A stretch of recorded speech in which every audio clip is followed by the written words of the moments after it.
Hello friends, આજે હું તમારી સાથે શેર કરીશ ક્રિસ્પી મેથીના મૂઠિયાની રેસિપી. તો સૌથી પહેલાં આપણે લીલો મસાલો કરવાનો છે, જેના માટે અહીંયા લીલા લસણનો વ્હાઇટ પાર્ટ લઈ લીધો છે, લીલું મરચું અને આદું લઈ લીધા છે. મિક્સર જારની અંદર લીલું મરચું, આદું અને લસણ એડ કરી દેવાના છે અને તેને અધકચરું વાટી નાખવાનું છે. આ રીતનું અધકચરી પેસ્ટ એની બનાવી દેવાની છે.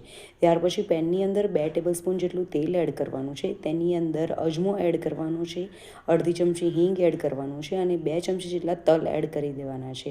હળદર એડ કરવાની છે અને બધું જ બરાબર મિક્સ કરી દેવાનું છે.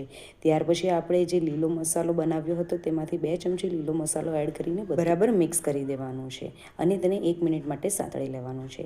ત્યાર પછી તેની અંદર લીલી મેથી લીધી હતી, એ લીલી મેથીને આપણે સમારીને બરાબર વોશ કરીને આની અંદર એડ કરી દેવાની છે અને 2 મિનિટ માટે આપણે તેને આ રીતે કૂક કરી દેવાની છે, જેથી તેની અંદર જે બી કડવાશ હશે એ બધી દૂર થઈ જશે.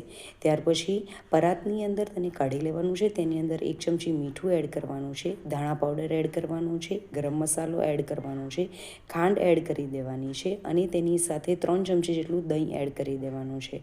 આ બધું જ બરાબર મિક્સ કરી દેવાનું છે અને ત્યાર પછી તેની અંદર આપણે લોટ એડ કરવાનો છે. તો સૌથી પહેલાં અહીંયા ઘઉંનો લોટ એડ કર્યો છે, 3/4 કપ, 3/4 કપ જેટલી સૂજી એડ કરી છે અને અડધો કપ જેટલું બેસન એડ કર્યો છે અને તે બધું જ બરાબર મિક્સ કરીને તેનો સોફ્ટ લોટ બનાવીને રેડી કરી દેવાનો છે. આની અંદર પાણીનો જરીક પણ યુઝ નથી કરવાનો. ત્યાર પછી તેને 15 મિનિટ માટે રેસ્ટ આપવાનો છે. 15 મિનિટ પછી આપણો લોટ બરાબર સેટ થઈ ગયો છે. તો આપણે હવે હાથની ઉપર તેલ લગાવી દેવાનું છે અને તેને નાના નાના મૂઠિયા બનાવીને રેડી કરી દેવાના છે.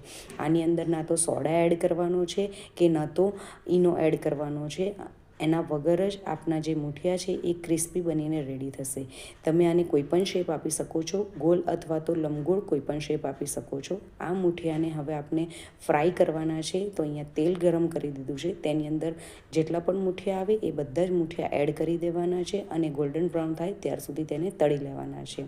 તો ફ્રેન્ડ્સ, અહીંયા આ જે મૂઠિયા છે એને તમે ચાની સાથે પણ ખાઈ શકો છો અથવા તો ઊંધિયું બનાવો તો તેની અંદર પણ તમે એડ કરી શકો છો, અથવા તો કોઈ પણ તમે શાક બનાવો મૂઠિયાનું તો આ મૂઠિયા તમે એડ કરી શકો છો. તો અહીંયા બધા જ મૂઠિયા બનાવીને રેડી કરી દીધા છે. તો તમને મારી આજની રેસીપી ગમી હોય તો રેસીપીને લાઇક, શેર અને કમેન્ટ કરજો અને ચેનલને જરૂરથી સબસ્ક્રાઈબ કરજો. મળીએ એક નવી રેસીપી સાથે. બાય.